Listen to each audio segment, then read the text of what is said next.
Olá, pessoal! Hoje nós vamos conversar um pouco sobre como o Império Romano do Oriente assume lentamente suas especificidades para se tornar o que os historiadores vão chamar depois de o Império Bizantino.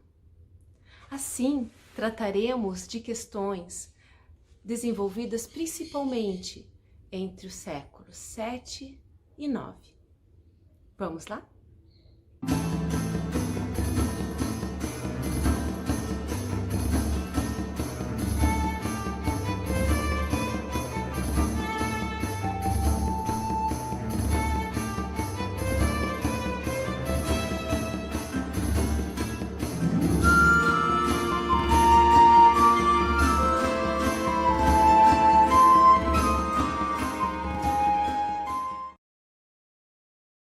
Esta é uma configuração do mapa de expansão de Justiniano I, até sua morte em 565. Podemos ver que o foco é o mar Mediterrâneo e as regiões ao redor, principalmente por este ser o espaço de comunicação e de rotas de comércio entre os três continentes, África, Europa e Ásia. Mas essa configuração não se manteve após a morte de Justiniano, tanto pela crise interna, econômica e política e os esforços desta expansão, como pelas disputas com as regiões de fronteiras com os lombardos na Península Itálica, eslavos no norte da Grécia e na fronteira norte-oriental do Império, próxima ao Mar Negro, como com os persas, nas disputas das fronteiras orientais. E a partir do século VII, Bizâncio precisou lidar com a expansão árabe. E podemos ver neste mapa como o império precisou retrair-se. No entanto, deu conta de sobreviver e até mesmo de se desenvolver por 8 séculos. Mas então, como conseguiu isso? Bem, é o que vamos então ver na sequência. Antes, vamos falar um pouco sobre a questão cultural, religiosa e étnica deste império, que ainda é caracterizada pela diversidade. Principalmente a partir do século VII, o latim, idioma oficial do Império Romano, é substituído pelo grego, nos documentos administrativos e, aos poucos, na produção literária e litúrgica. Os documentos passam a trocar o título de Imperator César Augustus por Basileus. E no século IX se fala em Basileu dos romanos. O latim ainda sobrevive no exército. Igreja e o comércio, eles aderem rapidamente ao grego. Mas existe ainda uma resistência no Oriente, pois o grego é a língua do cobrador de impostos e da ortodoxia do Concílio da Calcedônia, que postula a dupla natureza de Cristo, humana e divina.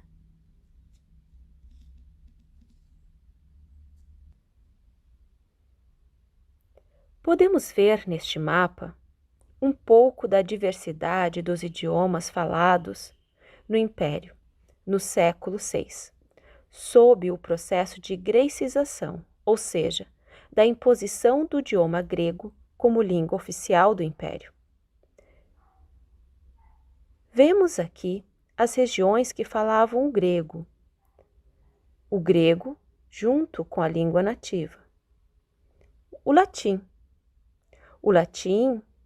com a língua nativa, o copta no Egito, o aramaico e o siríaco na costa oriental do Mediterrâneo, e os idiomas armênio e caucasiano na fronteira entre persas e bizantinos. Com isso, podemos entender parte dos conflitos internos nas reivindicações de identidades diversas.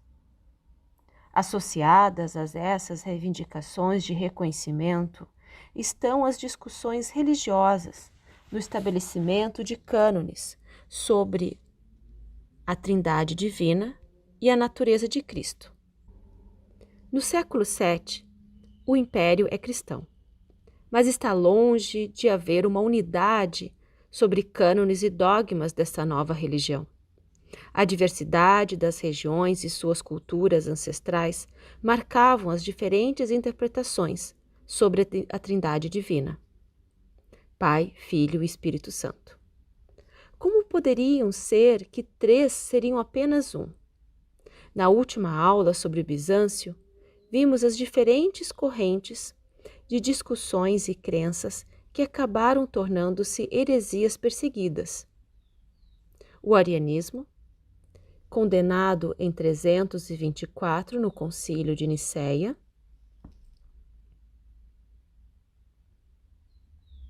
o nestorianismo, condenado no Concílio de Efésios em 431, e o monofisismo, condenado no Concílio da Calcedônia em 451.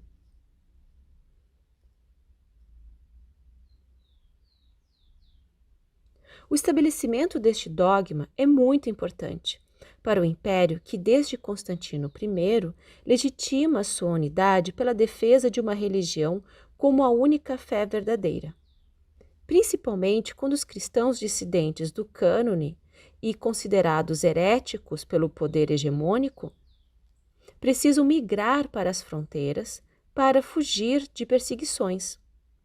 E, logicamente, não estão dispostos a defender essas fronteiras para um governo que os persegue, quando poderiam viver em território persa e muçulmano, professando sua fé sem represálias. Foi assim que o patriarca de Constantinopla, Sérgio,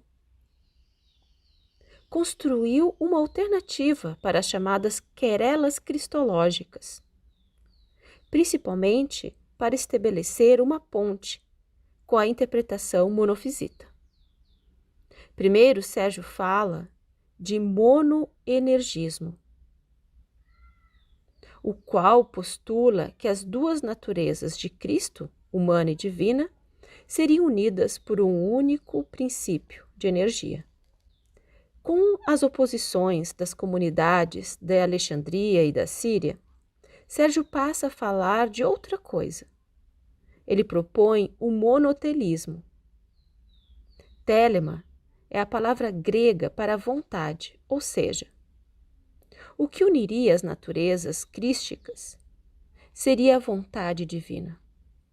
Essa tentativa também acaba por ser condenada no Concílio Ecumênico entre os anos de 680 e 681. Prevalece assim ainda o Concílio da Calcedônia. E a questão das divergências religiosas não foi resolvida.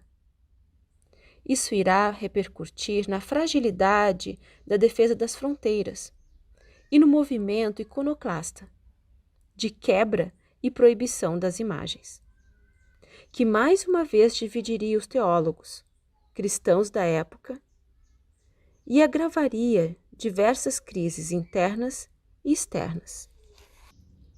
Mas se a crise religiosa ainda não tinha uma solução, os bizantinos encontraram outros caminhos para manter a existência do império, frente a uma nova conjuntura geopolítica. O sistema romano de divisão administrativa de território tornou-se ultrapassada diante das invasões, modificações das fronteiras e novas configurações geopolíticas. Assim, aos poucos, a partir do século VII, as províncias e as dioceses foram substituídas pelo sistema de temas, que reúne uma divisão administrativa em regiões menores com unidades militares de soldados camponeses. Uma solução tanto para a questão agrária e de defesa do território como fiscal, como veremos agora. Com as diversas novas ondas de invasões das fronteiras orientais do Império, e sem mais o contingente dos federati, principalmente os godos, O exército configurou-se lento para lidar com as novas situações, principalmente com as rázias árabes, que são ataques rápidos a uma região. Quanto ao exército bizantino chegava a uma região da fronteira, não havia mais o que defender. A solução de assentar soldados em pequenas regiões que deveriam defender solucionou a questão tanto do deslocamento dos soldados como de sua motivação para a batalha. Tema é um nome dado tanto ao contingente de soldados que recebem terras para cultivar e precisam estar à disposição para defender a região, como o próprio território, assim como vimos lá no mapa anterior. O soldado também era um pequeno e médio proprietário de terras, responsável por sua própria subsistência e de sua família, bem como de poder se amar e estar treinado para a guerra, o que inclui também o compromisso de treinar e armar seus descendentes. Ou seja, este estratiota, como era chamado, possuía tanto a terra como a função hereditária e não oferecia altos custos para a administração central. Os temas eram administrados por estrategos, que possuíam a função da administração tanto civil como militar, mas principalmente era um chefe militar. A ruralização do império. Junta-se a essa solução administrativa, agrária e militar, outras medidas de benefício à pequena e média propriedade, que apesar dos incentivos fiscais, ou talvez por causa dos incentivos fiscais, trouxeram uma maior receita para o governo central que os latifúndios. Isso pode explicar em parte por que depois dos árabes terem tomado o norte da África e o Egito, que abastecia todo o império, Bizâncio não apenas se manteve, mas também expandiu e alcançou novas fronteiras. As invasões, o repatriamento e a destruição de grandes domínios fizeram crescer a base do camponês livre, que receberam terras e incentivos fiscais. Assim puderam se alimentar melhor, ter mais filhos e aumentar a produção. Talvez podemos falar de uma ruralização do império. Mesmo assim, os bizantinos conseguem encontrar um equilíbrio econômico e administrativo que permitiu com que eles se adaptassem às novas conjunturas geopolíticas. Eu espero que vocês tenham gostado do vídeo e nós nos encontramos na próxima aula. Até mais!